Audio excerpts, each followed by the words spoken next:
දැන් නම් තියෙන්නේ මට ගොඩක් අමාරු වැඩක් කරන්න. මොකද භූපති වඳුනලා දෙන්න ඕන භූපති හොඳටම දන්න කොටසකට. ඒක මම හිතන්නේ ගොඩක් අමාරු වෙයි. මේ ඒක ගොඩක් වෙලාවට බැරිත් වෙයි. මේ භූපතිගේ පොතයි මුලින් ලියලා තියෙනවා මේ භූපති සිනමාව ඡායාරූප වේදිකා නාට්‍ය චිත්‍රකලාව ආකිටෙක්චර් ගැන විචාරකයෙක් කියලා. ඊට පස්සේ වෘත්තීය සිනමා ඡායාරූප ආදී දෘශ්‍ය කලා ගුරුවරයෙක්. තව අග්ගිසේ තියෙනවා භූපති කොමියුනිස්ට්වාදී දේශපාලන විචාරකයෙකුත් කියලා.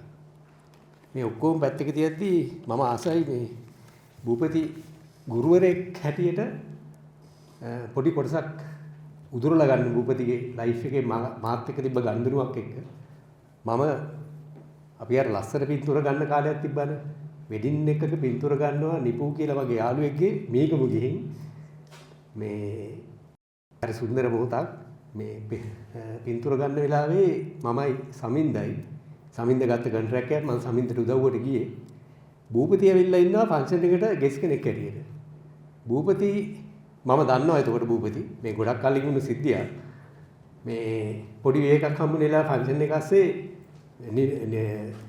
නිපු මගේ යාළුවෙක් ඒ නිසා මාත් පොඩි විස්කි ෂොට් එකක් එහෙම ගහලා හිටියේ තව විස්කි එකක් අරගෙන භූපතිලාට ගියා භූපතිවා කතා කරා ඒතර භූපති මොකද දෙතර කරන්න කියලා මම කිව්වා මේ ෆොටෝ ගන්නවා කියලා ඊට පස්සේ භූපති කිව්වා උඹලා පෙරලි ෆොටෝ ගැහුවට ඕවා පෙරලි ෆොටෝ නෙවෙයි බං කියලා මට පොඩ්ඩක් ඇත්තටම අප්සෙට් ගියා කිව්ව කතාවට එතකොට අපි ඒ වෙඩින් එක ලස්සන පින්තූරයක් තරම් තිබ්බේ.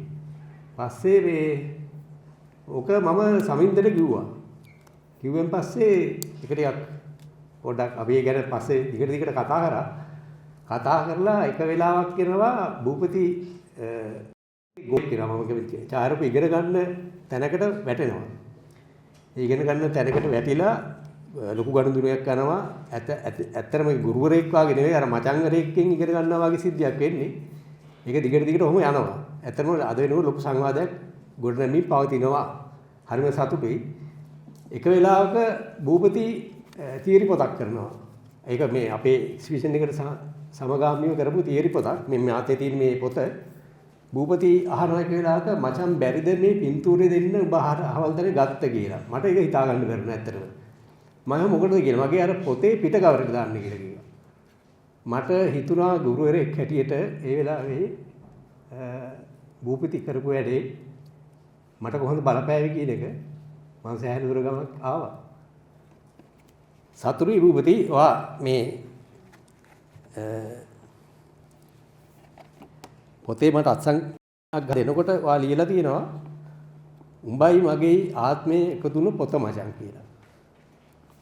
ඇත්තටම මේ භූපති මාගෙත් එක්ක ඉස්සර ඉඳන්ම මේ මම මේ ඡායාරූපයට සිනමාවට ආදරය කරනකොට ඒක පිටිපස්සේ හිටිය තව චරිතයක් මේ පොතත් එක්ක සම්බන්ධ වුණා ඒ නිකුම් ජිතේන්ද්‍ර මේක හරි සතුටුයි නිකුම් මේක ඩිසයින් කරේ මම මගේ ගුරුවරයාට ආදරෙන් සභාවට ආරාධනා කරනවා ඔගොල්ලෝ විශ්වාස කළත් නැතත් ඒ මම කියලා කරපු කතාවක් නෙමෙයි. right. වෙහෙස කර මම හිතන්නේ තත්ත්වයක ඉන්නේ ඔයගොල්ලෝ මේ නමුත් මට මේ ටික කියන්නම වෙනවා. මේ මම කැමති මැනිකාගේ පින්තූර පිළිබඳව කතාව නම් කරන්න මේ traversing modernity කියලා. ඒ කියන්නේ නූතනත්වය පරික්‍රමණය. ඒක තමයි මම උත්සාහ කරන්නේ මේ මගේ දහස් දැක්වීම ඇතුළතදී කතා කරන්න. එතකොට ඒ වගේමයි මම හිතනවා ජගත්වීර සිංහත් ඒක යම් දුරකට කළා සැලකිතු දුරකට ඒ තමයි මැනිකා වගේ කෙනෙක්ගේ මම හිතන්නේ මෙතන පින්තූර බලාගෙන යනකොට ඕගලන්ට හිතෙන්නත් පුළුවන් බොහෝ වෙලාවට කන්ටෙම්පරරි ආර්ට් චිත්‍ර කලාව වේවා සිනමාව වේවා චාරුප ශිල්පී වේවා ගොඩක් වෙලාවට කරනකොට එන ප්‍රධානම ප්‍රශ්නයක් තමයි ওই ටික අපිටත් කරන්න පුළුවන් කියලා. රයිට් ඒක තමයි මම හිතන්නේ ප්‍රධානම කාරණේ කන්ටෙම්පරරි ආර්ට් බලනකොට ඔක අපිටත් ගන්න පුළුවන් නේ කියලා. ඉතින් මේ ප්‍රශ්නේ විස ඒ කියන්නේ අපි කිව්වොත් මේකේ ඉස්තටික් වැලියු එක කලාත්මක වටිනාකමක් කොහොමද අපි සනිටුහන් කරන්නේ? ඒක ලොකේට් කරන්නේ. ඒක තමයි මගේ උත්සාහය මෙතන තියෙන. එතකොට අර මැනිකා එකඟුණත් නැතත් මම හිතන්නේ සමහර මැනිකාගේ මුල් කාලීන පින්තූරවල යම්කිසි විදියක කන්ටෙම්පරරි මේ සමාවෙන්න මේ කන්ටෙම්පරරි ලක්ෂණ වලට නොවන අර සැලොන් ෆොටෝග්‍රැෆි කියලා කියන ලක්ෂණ තිබ්බා. එතකොට මම හිතන්නේ මේ මගේ උත්සාහය තියෙන්නේ මේ මගේ උත්සාහය තියෙන ටිකක් මේ contemporary photography වලදී මැනිකා කොහොමද ස්ථානගත කරන්න කියන එක උත්සාහ කරන්න. ඒකේ ප්‍රධානම දේ තමයි මම සලකන්නේ මැනිකා contemporary documentary photographer කෙනෙක් විදිහට. දැන් සමකාලීන කියන වචනේ හරිම අර ජගතුත් කිව්වා වගේ හරිම මේ බහුත්වවාදී එක හරිම ප්ලූරලිසම් එකක්. ඒක හරිම අමාරුයි අර්ථකථනය කරන්න මෙන්න මේකයි කියලා. එතකොට විවිධාකාරයේ අර්ථකථන දින මේක මම ඊටම ආස කරන සිනමාකරුවෙක් වෙච්ච ක්‍රිස්ටොෆ් කිස්ලොස්කිගේ short film about killing කියන චිත්‍රපටයේ ස්ටිල් එකක් දර්ශනයක්. අපි යමු ඊගව ෂොට් එකට. මට මේ පින්තූරය දැකපු ගමන් ආවේ මේක මේ short film about killing එකේ ස්ටිල් පින්තූරයක් කියලා. අර ඇතුලේ ඉන්නේ මේ චරිත කියලා. එතකොට දැන් ඒ කියන්නේ මොඩර්නිටි වල තිබ්බ ප්‍රධාන දෙයක් තමයි මේ යම්කිසි විදිහක ආත්මීය අපහැදිලිතාවය. ආත්මේ ඒ කියන්නේ මිනිස් ආත්මේ තේරුම් ගන්න තියෙන උත්සාහය බර්ග්මන්ගේ සිනමාව ගත්තත් ඇල්වින් ලොන්ඩන්ගේ ඡායාරූප ගත්තත් මම හිතන්නේ ඕනම දෘශ්‍ය කලා විෂයක තිබ්බ එක තමයි මේ මූලික ෆෝකස් එක තිබ්බේ මිනිස් ආත්මය අර්ථකථනය කර ගැනීම. ඒක මොකක්ද කියන එක. අපි ඉස්සරහට යමු සමන්ත. එතකොට දැන් ඩොකියුමෙන්ටරි වලදී දැන් මගේ ගුරුවරයා ලාල් හැගොඩ එයාගේ සඳුන් නරටුව දැල්වුවේ ඔබයි කියන කවි පොතේ පෙරවදන කියලා තියෙනවා. මේ එයා උත්සාහ කරනවා මේක කොටස් තුනකට කඩන්න. එකක් වාර්තා නිර්මාණ තියෙනවා, ඩොකියුමෙන්ටරි අර්ථයෙන් කරන නිර්මාණ තියෙනවා. අනිත් ඒවා තියෙනවා ක්‍රියේටිව් ඒවා. යම් කිසි ක්‍රියේටිවිටි එකක් තියෙනවා. යම් අපි හිතමු ස්කිල් එකක් කියලා. ආර්ට් කියන වචනේමත් තේරුම ආස් කියන්නේ ස්කිල් කියන එකනේ. ස්කිල් එකක් තියෙන වර්ක්ස් තියෙනවා. ඒකට අර්ථයක් ආපුවම තමයි ආර්ට් වෙන්නේ කියලා. ඩොකියුමෙන්ටරි තියෙනවා. ඊට පස්සේ නිර්මාණශීලීව තියෙනවා. ඊට පස්සේ ආර්ට්ස් තියෙනවා. ඒකට ඩොකියුමෙන්ටරි ආර්ට් නෙමෙයි. ඒක තමයි නූතන කලාවේ අර්ථකථනය. ඩොකියුමෙන්ටරි ආර්ට් වෙන්න බෑ කියන එක. ඩොකියුමෙන්ටරි තියෙන්නේ තොරතුරු සඳහා නේද? ඩේටා එකක් සඳහා ඒව සඳහා කියන එක. එතකොට හැබැයි දෙවන ලෝක යුද්ධ ඉවර වෙනකොට විශේෂයෙන් ඡායාරූප ශිල්පේ මම හිතන්නේ මේ සංග්‍රහව ඉතාම විශාල දායකත්වයක් දීපු සංග්‍රහයක්. ඒකට ලයිෆ් සංග්‍රහව දෙවන ලෝක යුද්ධයේ සහ ඊට පස්සේ විශාල වශයෙන් ඡායාරූප ශිල්පීන් ඡායාරූප ගත්තා යම් කිසි විදියක සෞන්දර්යාත්මක එළඹුමවල් එක්ක. එතකොට දැන් මේ වගේ එකක් ගත්තත් මැනිකගේ. මේකත් මැනිකගේ එකක්. දැන් මේකක නිශ්චිත තොරතුරු නැහැ. නිශ්චිත ඩේටා එකක් නැහැ. මැනිකත් කිව්වා වගේ අර ඉඳලා හිටලා හම්බෙන ප්‍රොජෙක්ට් එකක ඇරෙන්න නිශ්චිත අරමුණක් නැහැ මැනිකගේ. ඩොකියුමෙන්ටරි වලදී ගොඩක් වෙලාවට. මම හිතනවා මේක very interesting. දැන් අපි ගත්තොත් ඒ කියන්නේ දෙවන ලෝක යුද්ධයෙන් පස්සේ ඡායාරූප ශිල්පයට වෙච්ච දේකුත් තියෙනවනේ. එකක් ෆොටෝ ජර්නලිසම් විශාල වශයෙන් මුද්‍රණ කාරණේ ඇවිල්ලා විශාල වශයෙන් පින්තූර පබ්ලිෂ් වෙන්න ගත්තා. ඊට පස්සේ කැමරා එක පොඩි වුණා. ලයිකා කැමරා එකම ඇවිල්ලා ඔය හෙන්රි කාටියා බ්‍රෙසෝන් වගේ ඡායාරූප ශිල්පීන් බොහොම පාරේ ගිහිල්ලා ස්ට්‍රීට් ෆොටෝග්‍රැෆි වර්ධනය වෙන්න ගත්තා. එක පැත්තකින් ෆොටෝ ජර්නලිසම් ඒ කියන්නේ ප්‍රවෘත්ති ඡායාරූපකරණ ඒ වගේම වාර්තා ඡායාරූපකරණයට සෞන්දර්යාත්මක ලක්ෂණ එන්න ගත්තා විශාල වශයෙන්. ඒක මම විස්තර කරන්න ගියොත් මොනවාද ඒ සෞන්දර්ය කියලා ඊටම දීර්ඝයි. දැන් උදාහරණයක් විදිහට මේක මම කැමති පින්තූරයක් ජෝර්ජ් ඩෙවිසන්ගේ මේක ධර්මන සිවස මුල වගේ ගත්තේ මේ අනියන් ලෑන්ඩ් වගේ මතක හැටියට ටයිටල් එක මේක වාර්තා ඡායාරූපයක්. රයිට්. එතකොට මේක යම් කිසි විදිහක ආරම්භයක් දැන් චිත්‍රකලාවේ තිබ්බනේ ලෑන්ඩ්ස්කේප්ස් තිබ්බ. එතකොට ලෑන්ඩ්ස්කේප් ඇන්දේ තනිකරම ස්වභාවික පරිසරය හොයාගෙන ගිහලා මට මතකයි සුනිල් ආරියරත්න සුදු සෙවණලි කියන චිත්‍රපටිය අධ්‍යක්ෂණය කරන වෙලාවේ මම ඊට කලින් අවස්ථාවක මේක කිව්වා. එයා මේ ලොකේෂන් හන්ටින් ගිහිල්ලා කියලා තිබ්බා මේ මාර ප්‍රශ්නයක් මේක දැන් අපිට ෂූට් කරන්න මේ තැනක් නැහැ.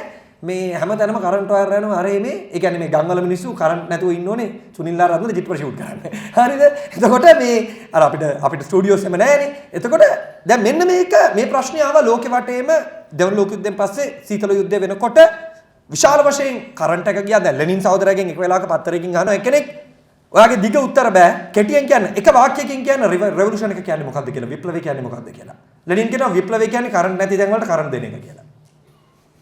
රයිට් තනි වාක්‍යයකින් කියන්නේ එක. මම හිතනවා ඒක yes ඒකේ විප්ලවයක් තියෙනවා. අනිවාර්යෙන් ඩෙෆිනිට්ලි. ඒ මිනිසුන්ට කරන්ට් ආවා කියන්නේ ඩෙෆිනිට්ලි ඒ මිනිසුන්ගේ ජීවිතේ විප්ලවවාදීව වෙනස් වෙනවා. ඒ මිනිසුන්ට කරන්ට් දෙන්න ගියාම සමහරට ආණ්ඩුවට ගෙදර යන්න වෙනවා. කරන්ට් දෙන්න ගියාම. රයිට්.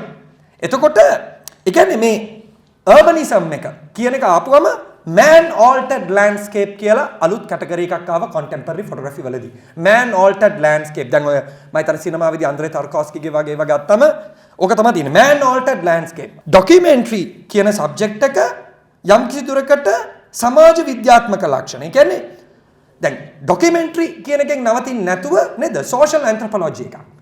දැන් සෝෂියොලොජි වල පස්සේ කාලෙක ඇන්ත්‍රොපොලොජි සමාජ විද්‍යාවේ මේ මානව වංශවේදය එහෙම නැත්නම් මානව විද්‍යාව. ඒතකොට මනුෂ්‍යයා පිළිබඳව නැවතවරක් සමාජ විද්‍යාඥයෙක්ගේ අප්‍රෝච් එකෙන් නෙමෙයි යම්කිසි විදියක ඒ මිනිස්සුන්ගේ අර මැනිකත් කිව්වා වගේ යම්කිසි විදියක දැන් මේක ෆේමස් ඡායාරූප කෙනෙක් ලා යෆෙන් මෙයා චයිනීස් ෆොටෝග්‍රැෆර් මෙයා ඒ කාලේ චීනෙට ආපු එක පැත්තකින් වහලුන්ව රෙකෝඩ් කරා එක පැත්තකින් ඒගොල්ලන්ගේ මේ මොනවාද ගංජා වගේ දේවල් ප්‍රොමෝට් වෙන යම්කිසි විදියක ප්‍රභූ පැලැන්තිය පිළිබඳව ඡායාරූප අරන් තිනවා. නමුත් ඒවා අර සම්මත සැලොන් ෆොටෝග්‍රැෆි අර්ථයෙන් නෙමෙයි. දැන් මේක මම සැලොන් කියලා කියන්නේ ඔය 967 ගණන් වෙනකොට විශේෂයෙන් RPS එකත් එක්ක Royal Photographic Society එකත් එක්ක මට හරි ඉන්ටරෙස්ටිං මැනිකා එංගලන්තේ ගිහිල්ලා ඉගෙනගෙන ඇවිල්ලා වාසනාවක් ඒ Royal Photographic Society එකේ මේ අසනීප ටික බෝ වෙච්ච නැති එක මම හිතන්නේ. මොකද ලන්ඩන් වල විශාල බලපෑමක් කරා ලෝකෙටම RPS එකෙන් Royal Photographic Society එකෙන්. ඒකෙන් තමයි ඔය ගොඩක් ලක්ෂණ මේ ගෙනාවේ. එතකොට මේවා නැතුව ඒ කියන්නේ දැන් මේ වගේ ඡායාරූපයක් ගත්තම මේක වෝකා එවන්ස්ගේ මේවා 960 ගණන් වල වගේ මගේ මතකයේ හැටියට වෝකා එවන්ස් තම සුප්‍රකට වාර්තා ඡායාරූප ශිල්පියෙක් කලාත්මක ඡායාරූප ශිල්පියෙක් කියලා දැන් අපි පිළිගන්න ඒ කාලේ පිළිගත්තේ නැහැ. එතකොට දැන් අලුත් සබ්ජෙක්ට් එකක් හදුනා විෂුවල් ඇන්ත්‍රොපොලොජි කියලා. මේ පිළිබඳව පොත්පත් හිටන් තියෙනවා. එතකොට දැන් සමාජ විද්‍යාඥයෙක් ගිහිල්ලා ඩේටා මත මෙතඩොලොජි එකක් මත විධික්‍රමයක් මත සමාජ රිසර්ච් කරනවා. දෘශ්‍ය කලා ශිල්පියෙක් වාර්තා ඡායාරූප සිනමාකරුවෙක් හරි වාර්තා ඡායාරූප ශිල්පියෙක් හරි ගිහිල්ලා යම් නිශ්චිත ඒ කියන්නේ අපි කියන්නේ අර assign project එහෙම නැත්නම් අර කොහොමද කියන්නේ මේ මොනවාද අර චිත්‍රවලදී එකට කියන්නේ අර මේ දෙන ප්‍රොජෙක්ට්ස් වලට මොකද මේ කමිෂන් වර්ක්ස් නේද කමිෂන් වර්ක්ස් අර කවුරු හරි බාර දීපු ව්‍යාපෘතියක් නැතුව ඡායාරූප ශිල්පීන් හැදුනා ඒගොල්ලෝ ගිහලා මිනිස්සුත් එක්ක කතා කරනවා යාළු වෙනවා වැඩ කරනවා එහෙම නැත්නම් යම්කිසි පළාතකට යනවා ඉබාගාතේ පින්තූර ගන්නවා. එතකොට එයාට අර జగත් විස්තර කරා වගේ එයාගේ ඔළුවේ ආකයිව් එකක් තියෙනවා. මම හරි කැමතියි ඒ අර්ථකථනයට ජගත්ගේ. අපේ ඔළුවේ ආකයිව් එකක් තියෙනවා. ඒ ආකයිව් එකෙන් තමයි අපි සිලෙක්ට් කරන්නේ. එතකොට මේ සිලෙක්ෂන් එක ඩේටා එකක් මත වෙන සිලෙක්ෂන් එකක් නෙමෙයි. ඒක එයාගේ නේද ආත්මීය බැඳීමක් එක්ක වෙන සිලෙක්ෂන් එකක්. එතකොට මේ දේවල් අපි යන් ඉස්සරහට මේ දේවල් එක්ක විශාල යුගයක් හදුන අලුතෙන් මේ එතකොට මේක පැහැදිලිවම ඕල්ටර්නේටිව් හිස්ටරි එකක්. මේ දෘශ්‍ය කලා ඉතිහාසය කියලා කියන්නේ ඡායාරූප ශිල්පයේ තියෙන ඒක විකල්ප ඉතිහාසයක්. ඒ වගේමයි අපි අර කියනවා පශ්චාත් නූතන තත්ත්වයට එනකොට අර එක මෙගා නැරේටිව් එකක් වෙනකොට එක ප්‍රධාන ඉතිහාසයක් වෙනුවට විවිධාකාරයේ ඉතිහාස කතා එන්න ගත්තා මේ වගේ ඡායාරූප ඇසුරින් විශේෂයෙන් විකල්ප එහෙම නැත්නම් විශේෂයෙන් මාජිනලයිස්ඩ් වෙච්ච අයගේ ඒවා.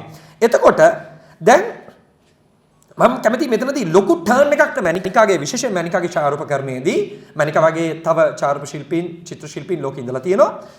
මැනිකාගේ ඡායාරූපකරණය මම ඊටාම දකින්න මම පුද්ගලිකව මැනිකාගේ පින්තූර වලට කැමති වෙච්ච තැන ඒ තමයි මොඩර්න් ආර්ට් වල තිබ්බ ප්‍රධාන ලක්ෂණයක් කවිය වෙන්න පුළුවන් නවකතාවේ වෙන්න පුළුවන් චිත්‍රය වෙන්න පුළුවන් උල්ලංඝනය කරනවා මැනිකා.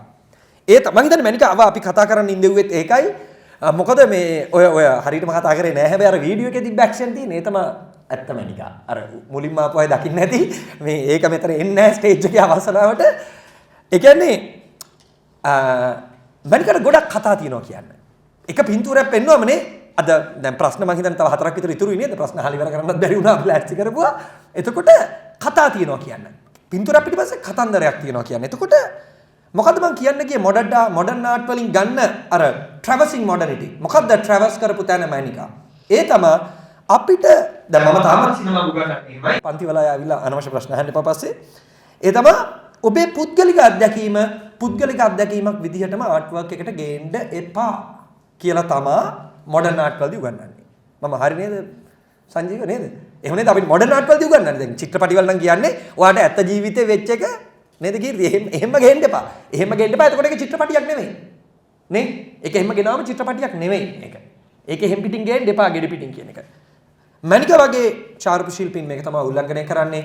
එයාගේ පර්සනල් අත්දැකීම හෝ පර්සනල් රෙකෝඩින් එක as it is ගැලරි එක ඇතුළට ගේනවා. ඒක පිළිගන්න ආර්ට් විදියට කියලා. ඒතර මේක තමයි මම හිතන එකක්. ඒක ඒ පුද්ගලිකත් ඒ කියන්නේ අපි ගත්තොත් දැන් ආර්ට් වර්ක් එකක් කියන එකේ යුනිවර්සල් ලක්ෂණ තියෙනවා නම් මැනිකා දැන් මේ එක පැත්තකින් එයා පුද්ගලිකව ගිහිල්ලා හරිම ටුවරිස්ට් විදිහකට පින්තූර ගන්නවා. දැන් මේ වගේම හරිම ටුවරිස්ට්. මම එකයි කිව්වේ. මේ පින්තූර දැක්කම හිතෙන්න පුළුවන් යකෝ අපි ගාව ඕනේ තරම් දිනවනේ. මුන් අපි ගැන කතා කරන්නේ නැහැ. අපි කළුද මණිකා සුදු ඉඳද අපිට ඉංග්‍රීසි බැරි ඉඳද? නෑ ඒකින්ද නෙමෙයි. ඒ කියන්නේ යම් කිසි විදිහකට චාර්ප ශිල්පියෙක් conceptual photography වල තියෙන එහෙම නැත්නම් contemporary photography තියෙන ප්‍රධානම දේ තමයි අය ඔහු දැනුවත් හෝ නොදැනුවත්ව යම් idea එකක් එක්ක follow කරන් යන්නේ. idea before නේද? හරි නේද මේ ජගත්? ඒ කියන්නේ idea before emotion or feeling.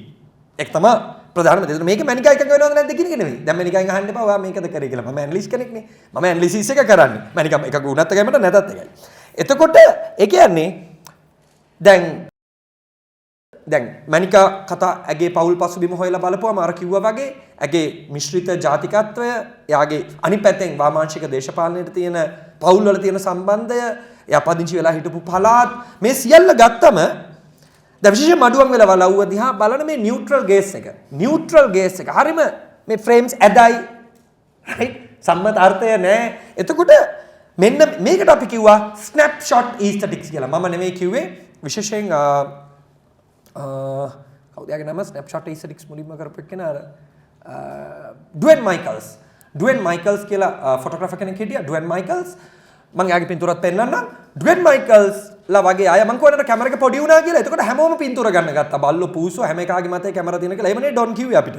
නේද? අපි කැමරා ගන්නකොටම කට්ටියගේ බල්ලෝ පූසෝ හැම එකා මතේ කැමරා තියෙනවා. අරේ මේ කියලා. එතකොට ඒකේ තියෙන එක්තරා විදිහකට ඒකේ තිබ්බ එලිටිසම් එක ඉවර වුණා. ඒකේ තිබ්බ ප්‍රභූත්වය. මොකද මුල් කාලේ ඉන්න ෆොටෝග්‍රැෆර්ස්ලා. ඒගොල්ලෝ අපර් ක්ලාස්, ඒගොල්ලෝ සයන්ටිස්ට්ලා, ඒගොල්ලෝ ලොකු කැපිටලිස්ට්ලා. මොකද මේ කැමරා උපකරණ තියාගන්න බෑ, ඒවා අරන් යන්න බෑ.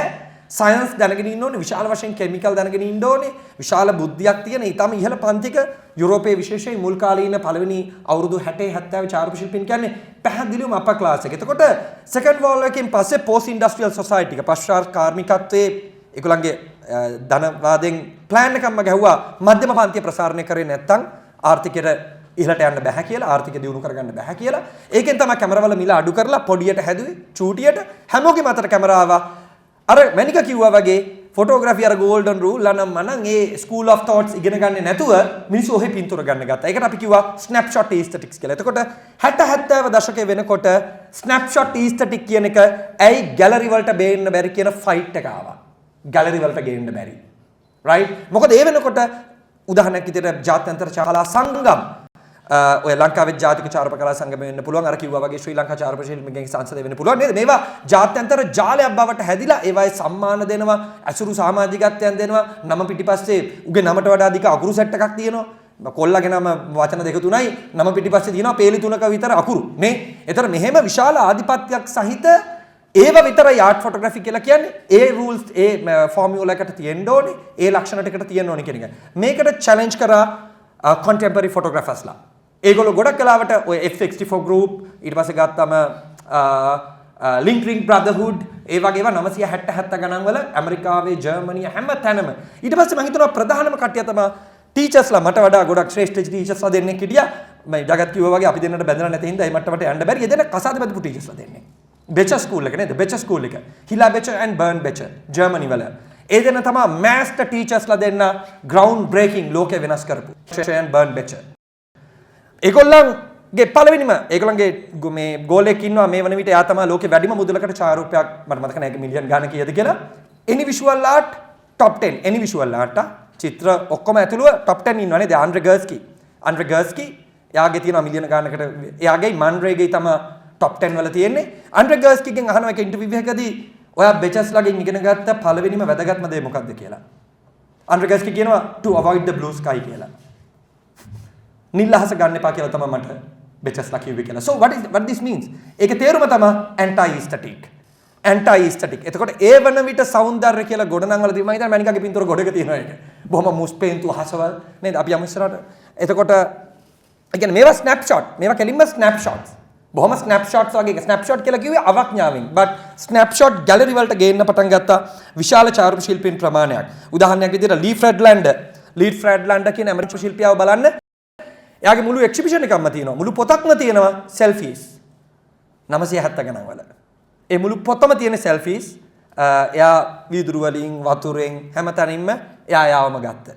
එයාගේ ජීවිතේ පොඩ්ඩක් කියවලා බලන්න ලී ෆ්‍රෙඩ්ලන්ඩ්ගේ මම හිතන්නේ 60 දශකයේ ඇමරිකානු ජීවිතය පිළිබඳව ඉතාම බරපතල නියෝජනයක් තියෙනවා ලී ෆ්‍රෙඩ්ලන්ඩ්ගේ පින්තූරවල. ඊට පස්සේ ගත්තම Robert Adams, Ed Ruscha, Paul Graham, William Eggleston තමයි කලර් ටයිප් එක ගෙනාවේ. ඒ කියන්නේ බොහොම අර සාම්ප්‍රදායික සම්මත වෙල් කන්ට්‍රෝල් එක්ස්පෝෂර්ස් තියෙන අරමේ තියෙන ඒව නැතුව බොහොම සාමාන්‍ය මිනිස්සු ආස වගේ පාට ඒවා. දැන් මේ පඬු පාටවල් කියන එක ලංකාවේ සිනමාවෙම තාමත් තියෙනවනේ. ලංකාවේ සාමාන්‍ය ඕගොල්ලෝ දැකලා තියෙනවද හොඳ කලර්ෆුල් ෆිල්ම් එකකට සිනමාචාරුපකරණයට ලංකාවේ සරසවි සම්මාන හරි OCIC හරි එහෙම හම්බ වෙනවා. හම්බ වෙන්නේ මාර පඬු පාටවල් තියෙන මුස්ප දැන් කට් කීප දෙනෙක් hina වෙනවා. ඔව් අපේ ෆිල්ම් එකත් ඒ පඬු පාටව. ළමන පාර පොඩක් කරනා කරනවා. අපි කරු ෆිල්ම් එකත් පඬු පාට නේද? දැකලා පුරුදු කෙනෙකුත් පඬු පාට. ඒ පඬු පාටවල්. ඒක තමයි සම්භාව්‍ය. ඒක කරපු ගමන් සම්භාව්‍ය. නේ? primary colors ගත්ත ගමන් ඇතුළට you gonna lose something. වාට මොනවද නැති වෙනවා වගේ. දැන් මේවට challenge කරලා පේදුරු අල්මදෝවා වගේ සිනමා කරුවෙක් නේද? පාට වයිවර්ණ මං හරි ආසයි substance කියන චිත්‍රපටිය මේ පාර නේද ගියපු. හරි වයිවර්ණ ඊට පස්සේ ගත්තාම කවුද අපේ shining කරේ කවුද මේ Stanley Kubrick එයාගේ set designs ගත්තාම full colorful. ඒක තනිකර බර්ග්මන් ලගේ සිනමාවට එරෙහිව. තනිකරම බර්ග්මන් ලගේ visual aesthetics වලට එරෙහිව කරපු දෙයක්. එතකොට මේ වගේ ඊට පස්සේ Saul Leiter යත් color photography වල අපි යන් ඉස්සරහට Saul Leiter. එතකොට මෙන්න මේ ට්‍රැඩිෂන් එක ආවා new topographies කියන එක. new topographies. එතකොට මේක ground breaking තැනක්. මේක ලොකු collection එකක්. අපි යමු ඉස්සරහට මෙන්න මේ exhibition එකේ 1972 වගේ මේ exhibition එකේ මේ 70 shot එකක් exhibition එක තිබ්බ වෙලාවේ mirrors and windows කියලා එමාවේ තිබ්බ. එතකොට මේ exhibition එක 1977 මේක තමයි ground breaking exhibition එක MoMA එකෙන් කරපු ඊටාම බලවත් ආයතනයක් Museum of Modern Arts මේ නිව්යෝර්ක් වල තියෙන MoMA එකෙන් කරා photography exhibition එකක් mirrors and windows කියලා. හරි ඉන්ටරෙස්ටිං මට මැනිකා මේ කාලේ තමයි මැනිකාගේ මං හිතන්නේ යම් කිසි විදියක අර මේ සුජී වහපු ටර්න් එක එන්නේ මගේ නිරීක්ෂණය. මොකද මැනිකා එංගලන්තේ හිටියේ මං හිතන්නේ යම් කිසි විදියකට සංගරවරින් හරි කොහෙන් හරි දකින්න ඇති එංගලන්තේ තිබ්බා ප්‍රධාන ඡායාරූප ප්‍රදර්ශන දෙකක්. එකක් new topographies එකේ 1981 ඒකත් එංගලන්තේ තිබ්බේ.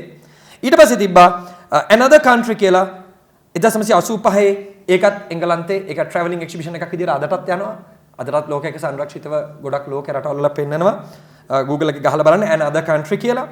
ඒ වගේමයි මම හිතන්නේ වැදගත්ම එකක් The Last Resort 1986 මාටින් පා කියන චාරිත්‍රයක් The Last Resort කියන ඡායාරූපය මේ ප්‍රදර්ශනයත් මේවා ground breaking මැනිකාගේ වගේම ඒ තමයි කාරණා දෙකකින් එකක් අර පුද්ගලිකත්වය කියන එක ලෝකෙට ගෙනාවා. ඒ වගේම anti aesthetic salon photo aesthetics ප්‍රතික්ෂේප කරපු යන් අපි ඉස්සරහට right. එතකොට ඒ කියන්නේ දැන් මේක මේ ලී ෆ්‍රෙඩ්ලන්ඩ්ගේ මේ කාස් වලින් යා කාර් එකේ වටේ යන ගමන් ඔහේ පින්තූර ගහගෙන ගිහිල්ලා එක එක්සිබිෂන් එකක් කරා right. ඇමරිකා බයි කා කියලා හරිද.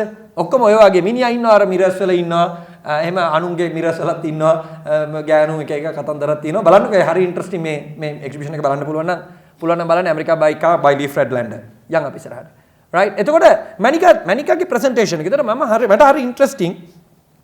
මැනිකා ඒ කියන්නේ දැන් මේ පෝස්ට් ෆොටෝග්‍රැෆි එහෙම නැත්නම් මේ කියන contemporary photography වලදී ප්‍රධානම දෙයක් තමයි කියරපු ඒ තමයි beyond the frame කියන එක. මේක contemporary art වලම තියෙන එකක්. මේ frame එක අපි යම් ඒ කියන්නේ අපි ගියාම මෙහෙම මුළු gallery එකම art නෙවෙයිනේ. frame එකක් ඇතුළ තමයි art කියලා කියන්නේ. right. frame එකෙන් එළිය art නෙවෙයි. වගේ දැන් උදාහරණයක් විදිහට කවුද අපේ this is not a pipe and මේ Rennie Margaret. Thank you. Rennie Margaret එයා ටයිටල් එක ගෙනාවා ෆ්‍රේම් එක ඇතුළට. This is not a pipe කියලා ෆ්‍රේම් එක ඇතුළේ ලිව්වා. ඒතර අර ජගත් කිව්වා වගේ පෝස්ට් මොඩර්නිටි වල වෙච්ච ප්‍රධානම දෙයක් තමයි මේ ෆ්‍රේම් එක බ්‍රේක් කරන එක. එතකොට මැනිකා පළවෙනිම කරන එකක් තමයි අනුන්ගේ පින්තූර එයාගේ පින්තූර වගේ එල්ලනවා. ඒක ප්‍රධානම දෙයක් මැනිකාගේ. අපි ඉස්සරහට යමු. right. එතකොට ඒ කියන්නේ මේක කරන්නේ ඇයි? දැන් මම කැමති තා පොඩ්ඩක් ඉස්සරහට යන්න. right. මේක දැන් beyond the frame එකේ මේක අහමඩ් රසල් මේ නාද්‍ය සහෝදරේ ඉන්න ඔඩියන්ස් එකේ එයත් එක්ක ගෝවාවල මේ ආර්ට් බියනාල එකට ගියාම තමයි මම අඳුරගත්තේ. මේ වගේ චාරුප ශිල්පීන් ගොඩක් ඉන්නවා දැන්. මේ තරුණ චාරුප ශිල්පියෙක් බංග්ලාදේශයේ අහමඩ් රසල්. එයාගේ එකක් දැන් මේ පින්තූර වලට ලං වෙන්න බැරි වෙන්නේ එයා වැලි කොට්ට තියලා තියෙනවා. right. ලං වෙලා බලන්න බැරි වෙන්නේ. චූටියට ප්‍රින්ට් කරලා. right. දැන් මම මේ පින්තූරේ අර්ථකථනය කරන්න යන්නේ නැහැ. මෙයාගේ මේ ගිය සති දැන් සති දෙකකට කලින් කලා කියලා එක්සිබිෂන් එකක් තිබ්බා. ඒකට අහමඩ් රසල් ආවා. අපි ඒක බලමු. මේ වගේ. ඒ කියන්නේ ඉන්ස්ටලේෂන්ස් එක්ක.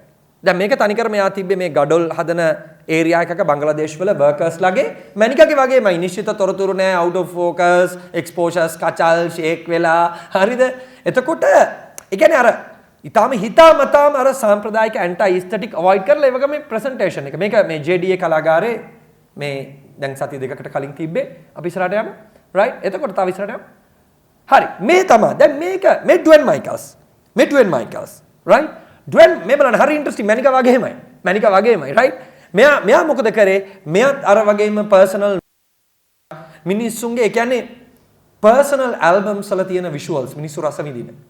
ඒකේ තියෙන නොස්ටැල්ජියා එක වෙන්න පුළුවන්. ඒකේ තියෙන වින්ටේජ් එක වෙන්න පුළුවන්. ඒකේ තියෙන පේන් එක වෙන්න පුළුවන්. විශේෂයෙන් මම හිතන්නේ මැනිකාගේ පින්තූර වල තියෙන සහ ඩුවෙන් මයිකල්ස්ගේ පින්තූරත් එක්ක මම කැමතියි චූටි සංසන්දනයක් කරන්න. ඒ දෙන්නගේ තියෙන එක සමාන ලක්ෂණයක් තමයි ෆැමිලි එකේ තියෙන ඊටාම ඛේදවාචකයයි පේන් එකයි ඒ වගේම එකකින් අපිට ගැලවෙන්න බැරි ගතියයි. මම හිතන්නේ මැනිකාගේ පින්තූර වලත් ගොඩක් තියෙනවා මේක. කොකකරි අපි කියන්නේ මේක මම හිත හදාගත්තා ඩුවෙන් මයිකල්ස්ගේ බලපුවම මම හිතුවා ආසියාවේ අපිට විතර මේ ප්‍රශ්නේ තියෙන්නේ කියලා. ෆැමිලි එකෙන් ගැලවෙන්න ඕනෙත් වගේ එපාත් වගේ නේද? ලවුත් වගේ නැත් වගේ මල කරදරයක් මේ ෆැමිලි කියන එක. රයිට්. මම දන්නේ ඔයගලන්ට එහෙම නෑ වගේ. වාසනාවන්ත ඔඩියන්ස් එක. මුබ්බල්ලා මූට තියෙන ප්‍රශ්න අපිට නෑ නේ අකෝ වගේ සීන් එකකින්. ඕගලන් නැතුව ඇති මට වෙන්නේ නැති. මට මැනිකර තියෙනවා. ඒක මට ෂුවර් එයාගේ පිටුර බලපුවම ඩුවෙන් මයිකල්ස්ට තිබිලා තියෙනවා. අපි ඉස්සරහට යමු. එතකොට ඩුවෙන් මයිකල්ස්ුත් මේ වගේ මේක විස්තර කරන්න ගියොත් ගොඩක් වෙලා යනවා. බලන්න එයාගේ ඒ කියන්නේ මට ප්‍රධාන වශයෙන්ම ඕනුනේ මේ ෆ්‍රේම් එක කඩනවා කියන එක. එතකොට මේ මුළු එකම තමයි පින්තූරේ. එතකොට මැනිකා මොකද කරන්නේ? එයාගේ පර්සනල් ඇල්බම් එක ගැලරි එකට ගෙනල්ලා තියෙනවා. මගේ අදහස නම් ඒක ෆොටෝ ඉන්ස්ටලේෂන් එකක්. ගැලරි එක අපි ඉස්සරහට මේ වගේ අතින් නෝට්ස් ලියලා අර පේපර් ස්ටිච් කරලා මේක අපිට බලන්න තියලා තියෙනවා. එතකොට මැනිකා මේක තමයි politics of space කියලා කියන්නේ. politics of space. මම හිතන්නේ මේක තමයි ඩාඩා මූවමන්ට් එකෙන් ඔයගොල්ලන් අහලා තියෙනවා 20 සිවසේ මුල ඩාඩා මූවමන්ට් එකෙන් ඇති කරපු ලොකුම තර්කයක් තමයි ඔබ ආර්ට් කියලා කියන්නේ ස්පේස් එකකට, අවකාශයකට.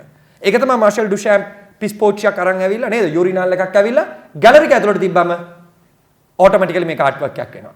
ස්පේස් එක විසින් තමයි ඔබගේ ගේස් එක රීක්‍රියේට් කරලා තියෙන්නේ. එතකොට මැනිකාගේ ගෙදර ගියොත් අපි මේ ඇල්බම් එක බලන්නේ නැහැ. මැනිකා එක ගැලරි එකක් ඇතුළට ගෙනල්ලා තියෙනවා. මැනිකා ගත්ත පින්තූර නෙවෙයි but ඒක ආර්ට් වර්ක් එකක් කරේ මැනිකා. ඒකයි මම කිව්වේ idea beyond that. ඒ කියන්නේ අපිට ටේස්ට් රසයට හරි අපේ හැඟීම් වලට හරි නූතන කලාව තිබ්බේ හැඟීම් ඕනේ කියලානේ. නෑ. end of හැඟීම් එහෙම කියන්නේ නේද? අවසානයේ හැඟීම් වල අවසානයේ. හැඟීම් නෙවෙයි ප්‍රමුඛ ඒක අනිවාර්ය නෑ. ඒක අනිවාර්ය අපි කියමු ඒක නෙවෙයි. necessity එක ඒක නෙවෙයි ආර්ට් වල. ඒක වෙන්නම ඕනේ නෑ. ඔයාට හිතන්න පොළඹවනවා ඇයි මේක අපි හිතන්න ඕනේ කියන එක. ඒ කියන්නේ ඇයි මැනිකා මේක ගැලරි එක ඇතුලින් ගෙනල්ලා තිබ්බේ කියන එක. ඒතර ඒකම ඒකේ හැබැයි මේකේ පැරඩොක්ස් එක තියෙනවා. එතකොට පැරඩොක්ස් එක දිගටම මේන්ටේන් වෙනවා. ඒතර මේ පැට්‍රිෂියා හොලන්ඩ් කියලා තින්ක කෙනෙක් ඉන්නවා, ලේඩි තින්ක කෙනෙක්. එයා 1991 ලියපු ආටිකල් එකක් තියෙනවා. තනිකරම මේ ෆැමිලි ෆොටෝග්‍රාෆ්ස් ගැලරීස් වලට එන එක ගැන. මම සමහරට කියවලත් ඇති පැට්‍රිෂියා හොලන්ඩ් එයාගේ මේ very famous article එකක් තියෙනවා 1991 ලියපු.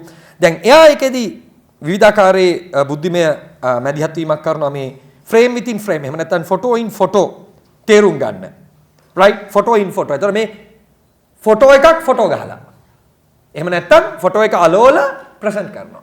බලන්න කියලා. photo in photo. right. එතකොට පළවෙනිම දෙයක් තමයි මේක විසින් ඒ කියන්නේ අපිට ෆොටෝග්‍රාෆ් කියන එක.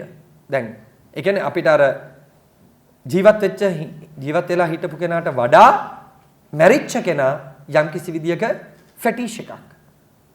අපි කියොත් අර්චනකාමී වස්තුවක්. ඒ කියන්නේ something more than ඊට වඩා බවට පත් කරනවා. ඕගලන් දැන් මේ දවස්වල තිරගත වෙනවා මේ ඊටාම නිර්මාණශීලී චිත්‍රපටියක් මේ ඉලංගොරාම් කියන අධ්‍යක්ෂකවරයාගේ පළවෙනි චිත්‍රපටිය පොඩි කමර්ෂල් එකකුත් දාන්නේ. ඒ වගේ චිත්‍රපටි වලට කමර්ෂල් එකක් දෙන්න ඕනේ මං හිතන්නේ. නෙළුම් කුළුණ කියලා රට වැටුණත් කුළුණ කෙලින් තමයි ඒක ටැග් ලයින් එක. ඒක බලන්න මං හිතන්නේ අනිවාර්යෙන් මේ ශ්‍රී ලාංකිකයෙක් විදිහට. ඒකෙත් තියෙනවා. ඒකේ ලොකු පුතා මේ ඒ චිත්‍රපටි තියෙන එකම හැඟීම්බර කාරණේ තමයි මං හිතන්නේ. ඒ ලොකු පුතාට තාත්තව මිස් වෙලා තාත්තා මරුණාට පස්සේ යාට දැනගන්න ඕනේ මේ තාත්තා අන්තිමටම කතා කරේ මොනවද කියලා මල්ලිත් එක්ක. තාත්තා මොනවද අන්තිමට මල්ලිත් එක්ක කතා කරේ කියලා. right black comedy එක බඩ අල්ලන් hina වෙන අතරේ අඬන්න වෙනවා මේ scene එක ආපුවම. අඬන්න වෙනවා මේ scene එක ආපුවම. බලන්න very beautiful film. ඒතර ඒ වගේ කියන්නේ අපිට හරිම මේ ඒ කියන්නේ මේකට කිව්ද අපිට මේක බොහොම මේ zombie effect එකක් තියෙනවා මේ පින්තූරවල. මේ විශේෂයෙන් මේ පැරණි පින්තූරවල. පැරණි පින්තූරවල හරිම zombie effect එකක් තියෙනවා. දැන් මේක චිත්‍ර ශිල්පීනුත් කරා කියන එකයි මට කියන්න ඕනේ. නේද? జగත්ට පොඩි නේද? පොඩි జగතු තින් හින්දා විශේෂ. හරිද? ඒ කියන්නේ දැන් මේක හෙන මේක ස්කිල්ෆුල් වැඩක් නෙමේ බිත්තිවල තියෙන චිත්‍ර ඔක්කොම අඳින්න ඕනේනේ. නමුත් මේක පරණව. මේ කියන්නේ මේක මේ චිත්‍ර තිබ්බේ අපි හිතමු වෙලාස්කේගේ චිත්‍ර තියෙනවා නේද? ගොඩක් අයගේ චිත්‍ර තියෙනවා මේ જાතියේ. ඊට පස්සේ මම හිතන්නේ යම් තරමකට වර්මීර්ගෙත් මේ જાතියේ චිත්‍ර තියෙනවා නේද? බිත්තිවල එයාගේ මේවා එල්ලලා ඇඳලා වර්මීර්ගෙත් තියෙනවා. යෝහන්නස් වර්මීර්ගේ. එතකොට අපි ඉස්සරහට යමු. දැන් ඇන්ඩි වෝල් වෙන විදිහකට කරා එක. ඇන්ඩි වෝල් කියන පොප් ෆොටෝග්‍රැෆර්, ඇමරිකන් ෆොටෝග්‍රැෆර්. එයා මේ හිරගෙවල් වල පින්තූර අරගෙන ගොඩාක් ගන්නවනේ. මේ පැත්තෙන් මේ පැත්තෙන් අර පැත්තෙන් හැම පැත්තෙන්ම අරගෙන අපිට නෙගටිව් කියලා දෙනේවා. එයා ඒක ඔක්කොම එක කොපි එකක් විදිහට ආර්ට් එකක් විදිහට ඉදිරිපත් කරනවා. right? ඒක හිරගෙවල් වල ෆොටෝග්‍රැෆි. right? එතකොට මේ මෙමරි එක මතකය කියන එකේ බහුමාන. දැන් මේ මතක තියාගන්නේ මොකටද? මේ මතක තියාගන්නේ මැනික මතක තියාගන්න විදිහටද? right? එතන ඒකයි කියන්නේ මේක අපිට පරණ సౌందර්යයෙන් බෑ. පරණ సౌందර්ය රීති වලින් රස විඳින්න බෑ. ඒ අර්ථයෙන් විතරයි කියන්නේ contemporary කියලා. දැන් මගේ මෙතනදිත් මේ දැන් පොඩ්ඩකට කලින් මගේ මෙතන මේ audience එකේ හිටපු සහෝදරයෙක් ඇහුවා මේ ඕගොල්ලෝ මෙයාම තෝරගත්තේ ඕගොල්ලන්ගේ ජාතිය එක්කෙනෙක් නේද? ඕගොල්ලන්ගේ හැඩ මං ඔය කිව්වේ කියලා. අර ඕගොල්ලන්ගේ වගේ පින්තූර නේද යත් ගන්නෙ. දැන් මම මේ කියන්නේ එහෙම contemporary කියලා නේද මණිකත් කිව්වා වගේ contemporary කියලා එකක් නැහැ. එහෙම එකක් නැහැ.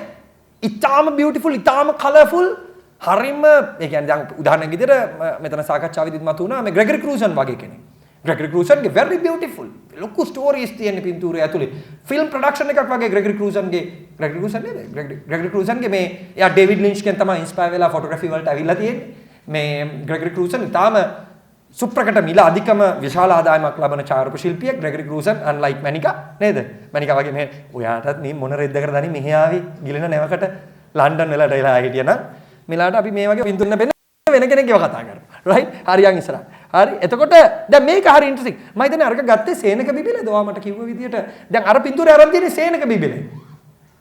මහාචාර්ය නේද? ප්‍රොෆෙසර් සේනක බිබිලේ. ඩොක්ටර් නේ? sorry. ප්‍රොෆෙසර් සේනක බිබිලේ. ඒතර මේ මැනිකාගේ ආච්චි නේද මැනිකා? මේ අත්තම්ම නේද? මේ අත්තම්මනේ. මේ පැත්තේ ඉන්නේ අත්තම්ම අර කෑල්ල වගේ ඉන්නේ මැනිකාගේ අම්මනේ. සමයි වගේ හරිද? එතකොට මම ওই ෆෙමිනිසම් වලට නෑනේ මෙයා කෑලි බෑ මම ඕවා කියන මම ෆෙමිනිස්ට් කෙනෙක් නෙවෙයි. මැනිකා ෆෙමිනිස්ට් වුණාට. හරිද? මේ මැනිකට නම් ලස්සන හැවෙන්නේ.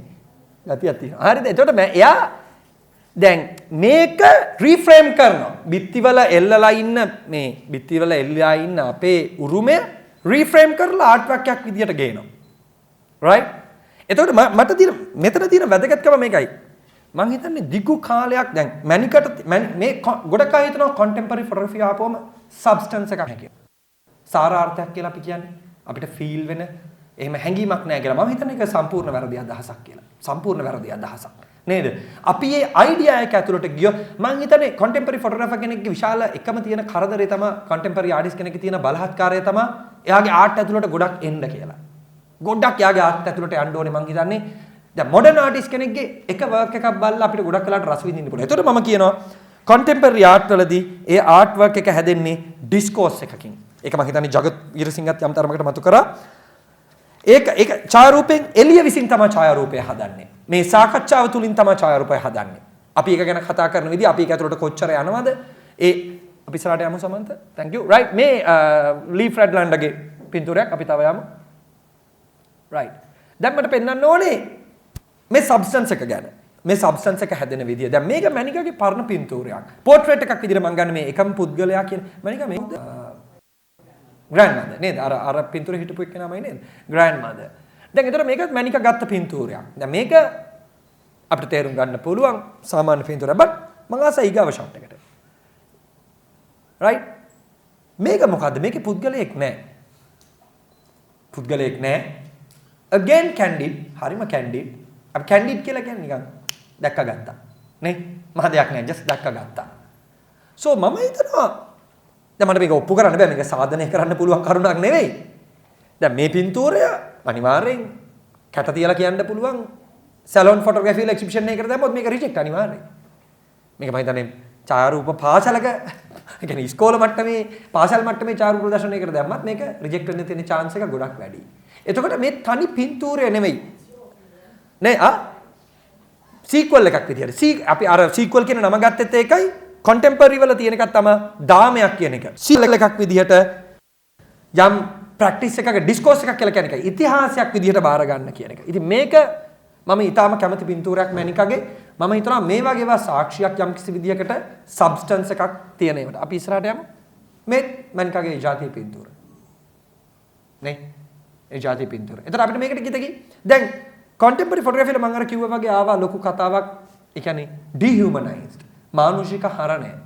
ඒ කියන්නේ අර විශේෂයෙන් topographies වලදී ආප එකක් තමයි මිනිස්සු නැති මිනිස්සු ගොඩනංවපු දේවල්. දැන් inhuman කියන එක නෙමෙයි. අමානුෂික කියන එක නෙමෙයි. අමානුෂික කියන්නේ නිකන් නරක දේවල් කරනවා මොනවා හරි අපිට හිරිහැර කරනවා. ඒ වගේ දෙයක් නේ. එහෙම නෙමෙයි. dehumanized. dehumanized කියලා කියන්නේ මානුෂික හරණය. ඒ කියන්නේ හොඳ නරක දෙකම නැහැ. It's gone. It's gone. Right? එතකොට මේක සමාජයේ ගුණයක් විදිහට Cold War period එකේ විශේෂයෙන් බටහිර චාරුප ශිල්පීන් දැක්කේ.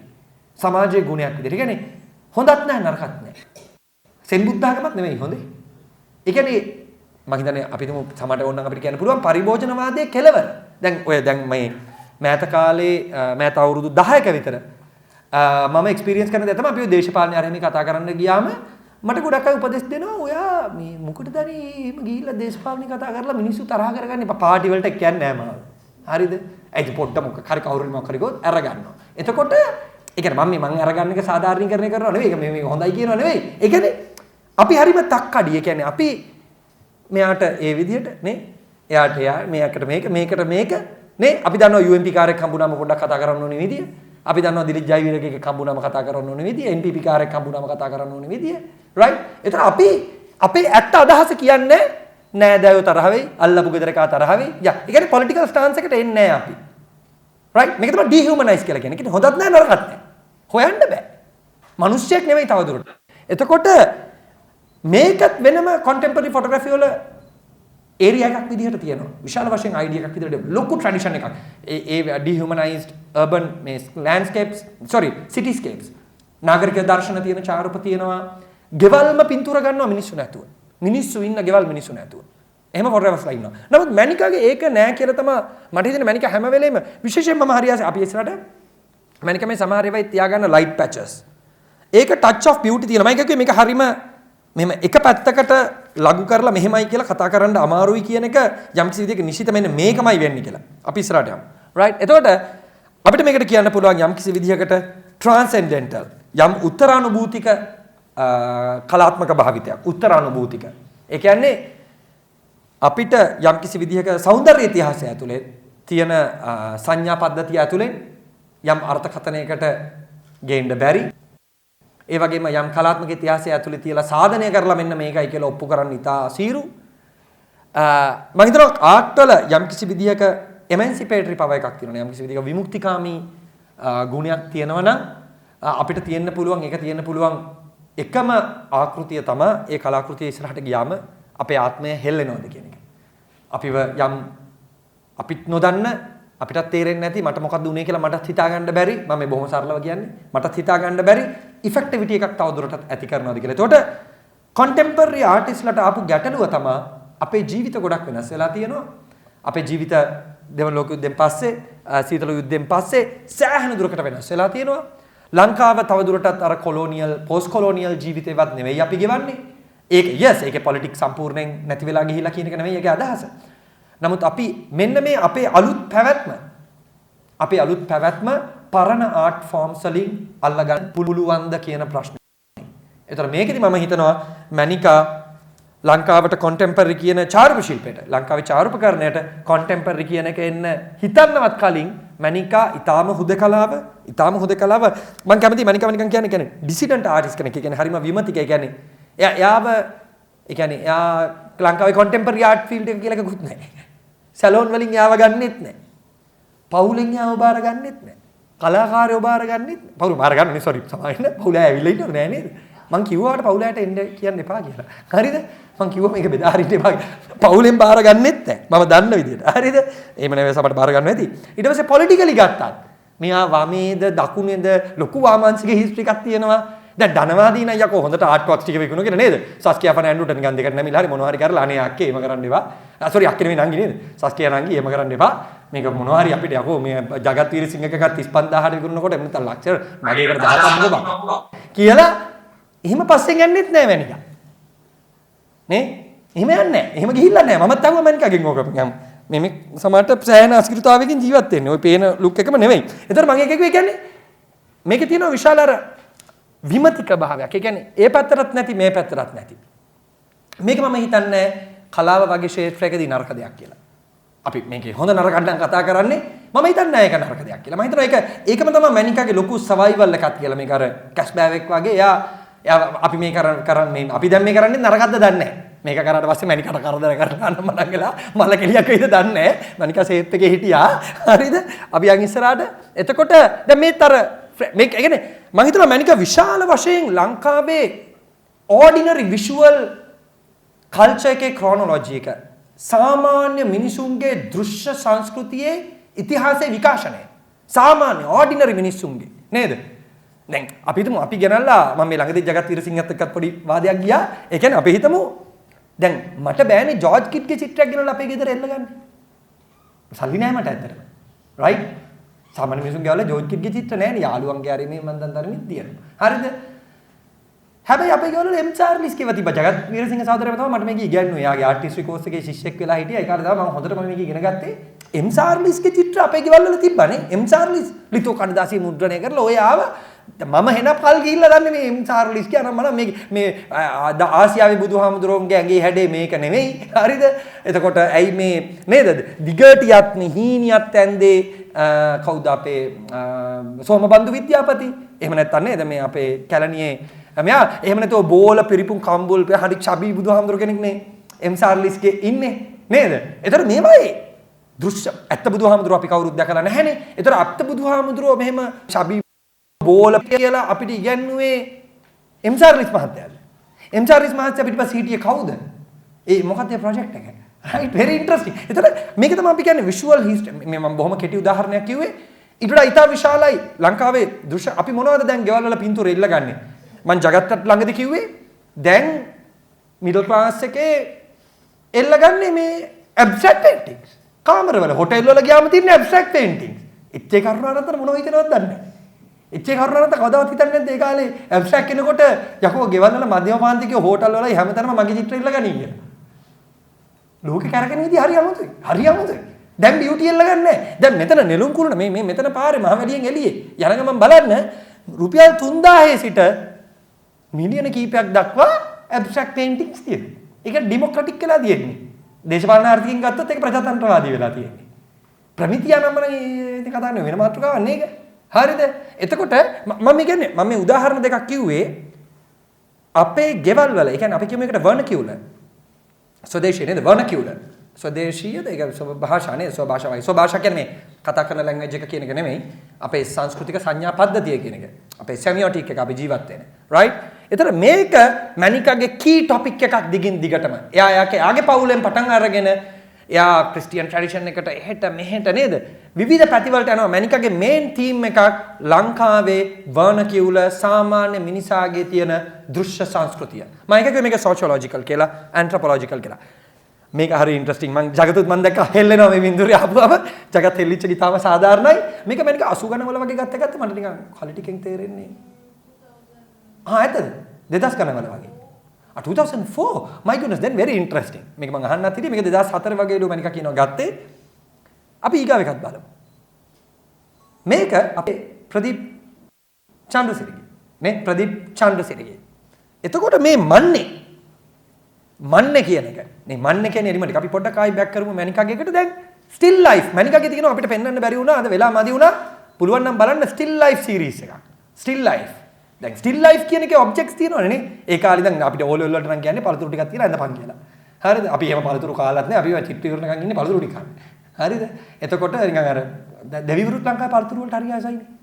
පළතුරු නේද? අපි දෙවියන්ට ලං වෙන්න පුළුවන් එකම දේ ස්ටිල් ලයිෆ් ඇන්දම පළතුරු අපිටත් කන්න පුළුවන්. හරිද? දෙවියන්ට ලං වෙන්න පුළුවන් එකම තැන. එතකොට ඉස්කෝල වල කරනවා නේද? අපි ඕ ලෙවල් චිත්‍ර කරපු අය දන්නවා ඇති. එතකොට මේ ස්ටිල් ලයිෆ් වල ඔබ්ජෙක්ට්. එතකොට මම හිතන්නේ විශේෂයෙන් තීර්ථ ජගත් කියපු ජගත්ලාගේ ජගත් වීරසිංහ ප්‍රමුඛ ඒ 90 කණ්ඩායම කියන ගුරුකුලේ ගෙනාවා ලංකාවේ වයලන්ස් එකේ ඔබ්ජෙක්ට්ස් 88 89 වගේම ඊටත් වඩා සමට 83 ඉඳන් ලංකාවේ නේද මේක හරි ඉන්ට්‍රස්ටිං මේක යම්කිසි විදිහක දකුණු ඉන්දිය පොඩි ඌරුවකුත් තියෙනවා සවුත් ඉන්ඩියන් ෆිල්ම්ස් වලත් නේද කැටි පොළු අරගෙන මේ මම දැක්ක ඊයේ පෙරේදත් යාපනයේ විතරක් නෙමෙයි මේ බලපිටිය පැත්තේ නේද ඊට පස්සේ උතුරු කළුතර ඊට පස්සේ ගත්තම නේද හොරණ පැත්තේ හැම තැනම කැටි පොළු වලින් වැඩ right එතකොට මේක විෂුවල් ආටිස්ට් කෙනෙක් ගේනවා ස්ටිල් ලයිෆ් එකක් විදිහට අර කිව්වා වගේ දැන් මේක ලස්සනද බියුටි දරා එතන මම එක කිව්වේ මැනිකාගේ ඩීප් රූටඩ් අපි හරි පරිස්සමින් බලපුවම නෑ සීරියස්ලි තේරුම් ගන්න මේක නිකන් ගහගෙන යන්න බෑ කෙනෙකුට